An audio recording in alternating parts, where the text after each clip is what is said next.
What's going on, guys? This is Mike again from Mike and Odin, and today I'm showing you how to make vegan brisket. Now I know what you're saying, vegan brisket? Isn't that meat? It is meat, but vegans, we tend to be creative, and if we want something done, we'll make it ourselves. So I'll show you how to make vegan brisket using vital wheat, gluten, and a various host of other ingredients. So go ahead and take a seat and let's do this. Alright guys, so I have all of the ingredients I need here in order to make vegan brisket. So we'll start off with our dry ingredients here. First off, we have vital wheat gluten. But essentially what this is the gluten extracted from regular flour.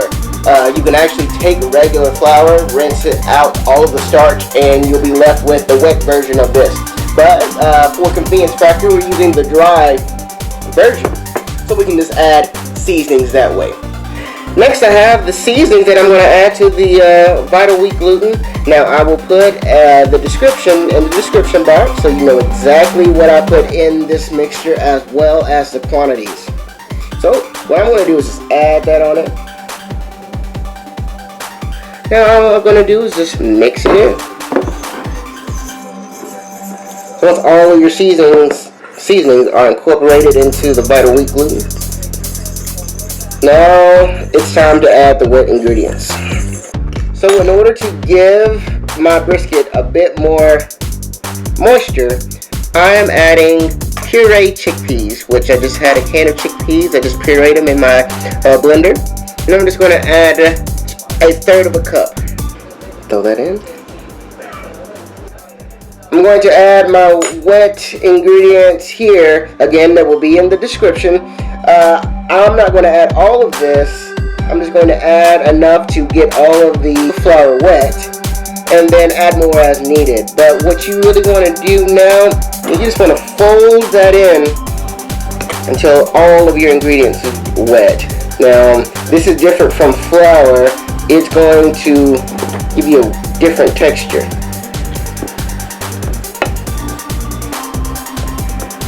Add a little bit more here. Actually, a bit more. There it goes.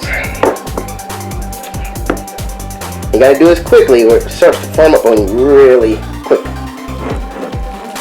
Now you can see that here. Now the gluten strands are really sticky. So after you get it well incorporated, just a little bit more liquid.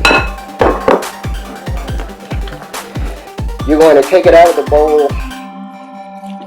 Well, you don't have to take it out of the bowl, but you can just knead it inside of the bowl until you get a firm dough. And that's going to take about 3 minutes. You just want to grab it and knead it. And you can I can already tell that it's a meaty type of texture, and that's what we're looking for here. Knead it for about 3 minutes.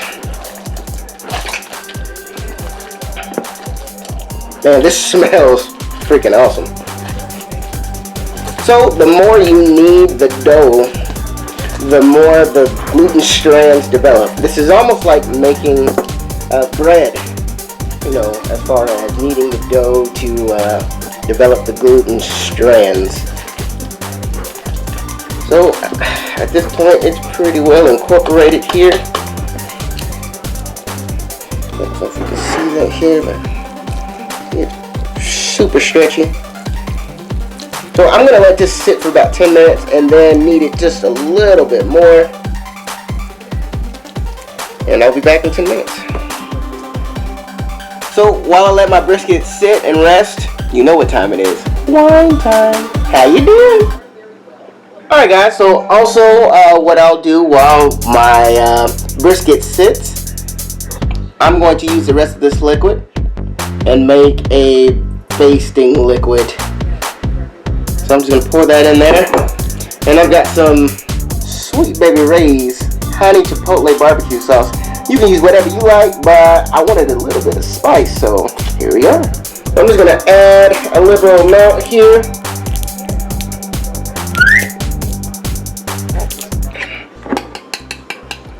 All of this stuff is already cooked or whatnot. It's not harmful in any way, so you can taste. That's something I encourage you to do with all of the seasonings in this particular recipe. Now I've got the ones that I use and the amounts that I use. However, if you taste the ingredients and it's too tomatoey because I use tomato paste, or if it's, you know, not to your liking, you can always add or take away some ingredients. So I'm just going to give this a quick taste.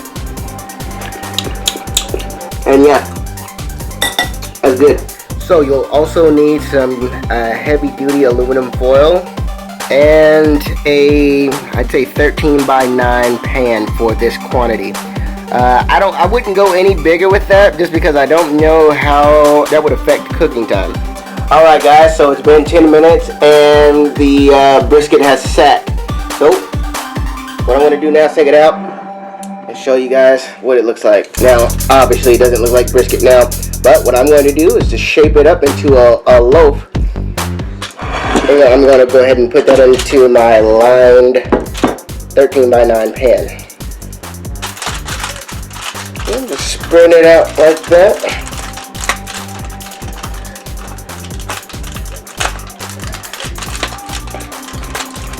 Let's try stretching it out there. See? Look how meat-like that is. That's like a big chunk of meat. This probably works a little better. Let gravity do the work. I'm all about making things easier, you know?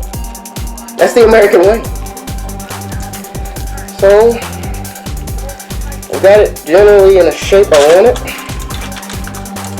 Spread it out a little bit more in the pan. Now, it won't be this stretchy when it cooks, so hopefully. Like I said, I've never done this before, so, you know, we're experimenting together. I'm going to let you know if it's good. Hopefully my research has served me well.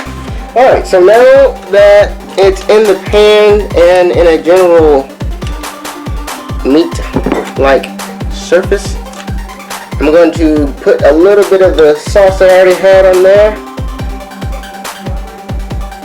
Cover it up. Spread it out. Put some on the sides. So what I think I'm going to do is let it cook covered for 30 or so minutes. Flip it, let it cook for another 30 or so minutes. And then for the last little bit, so it can get brown, cook it uncovered. Alright, so that's what it looks like, guys. So I'm going to go ahead and cover it and shove it in the oven. So while the oven was preheating, I wanted to go ahead and throw in some carrots and onions. So this is what I'm doing now. And I'm just going to throw those in.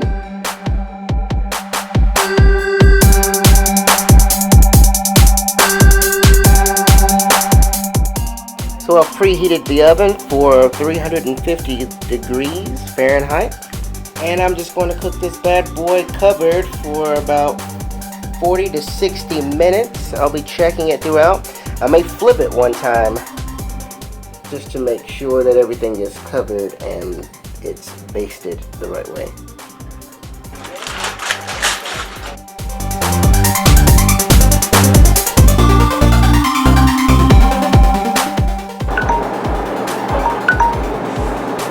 Alright guys, so it's been 30 minutes. Ooh, you gorgeous. But it's been 30 minutes, guys, so what I'm going to do now is take it out and check on it and possibly flip it. So,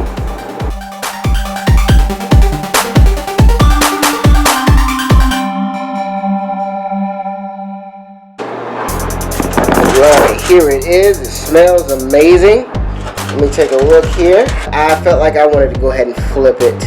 So I'm going to use these tongs and this to see if I can flip it.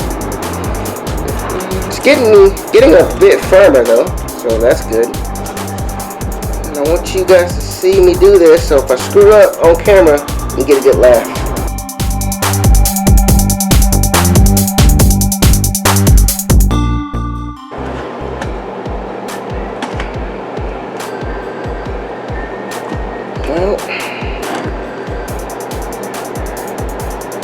bit. Alright. So it looks pretty good. Obviously it's not done. It's a bit stretchy. Which, you know, again, it's not done. So we'll see how it turns out after another 35 or 40 minutes of cooking. But it's looking good though. It's smelling amazing. Amazing! Alright, so cover it back up. Put it back in. Let it do what it do.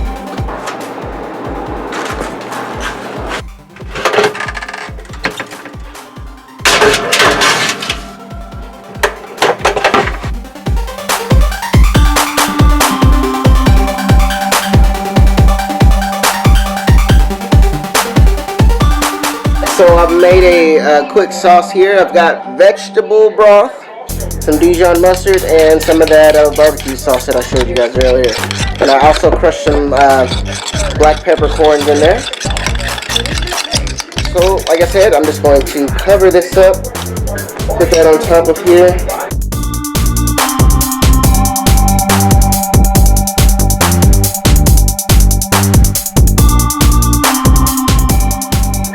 Alright, so like I said, I'm just going to put it in the broiler now. You gotta be real careful because this can turn from done to burnt really quickly from what I've read. So, put that into the broiler.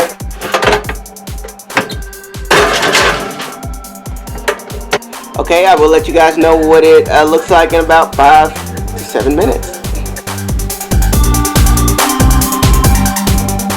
Alright guys, so here it is after I'd say 90 minutes of cook time with the last 10 minutes of it being under the broiler. Here you have it. Now what I'm going to do is let it cool completely. This is what I've read over the internet. Let it cool completely before I end up slicing it. So I'm just going to wrap it up and then I give it about an hour or so. And let's see what we get in an hour. But guys, it's been a fun experience and I'm super excited to see how this thing turned out.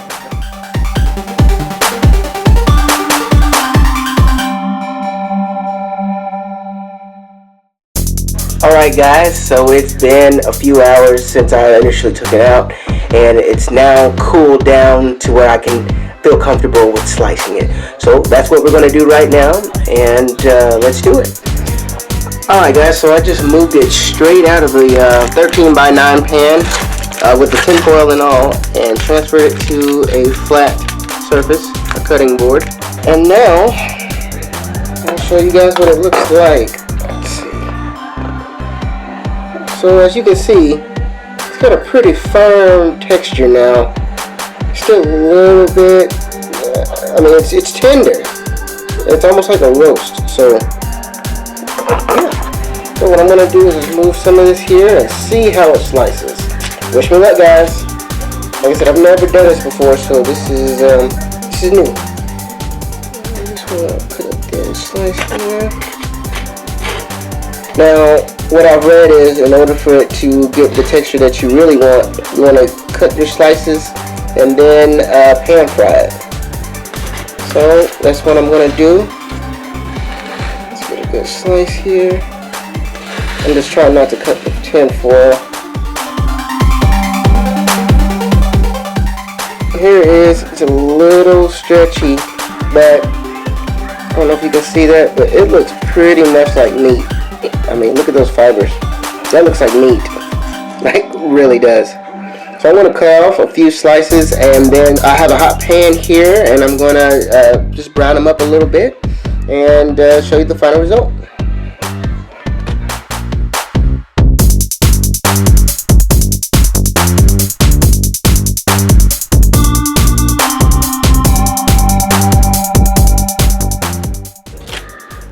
Show you one more time. I think this light's too powerful. Turn that down a little bit. But yeah, meaty.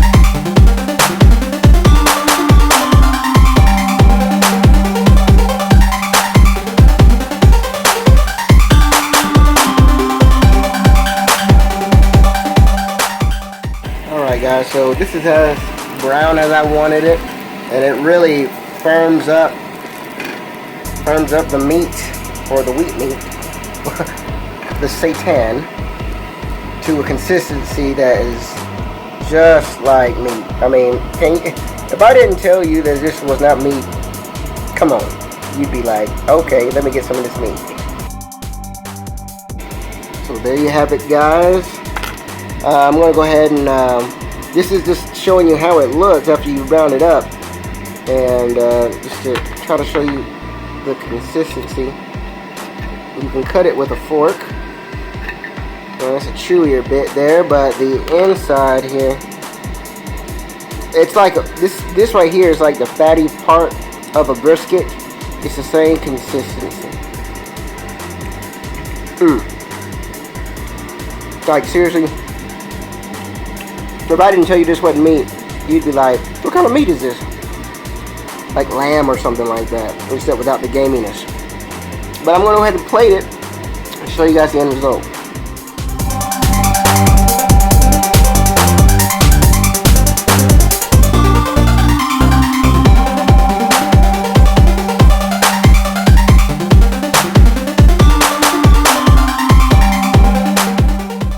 So there you have it, guys. This is vegan barbecue brisket made with seitan.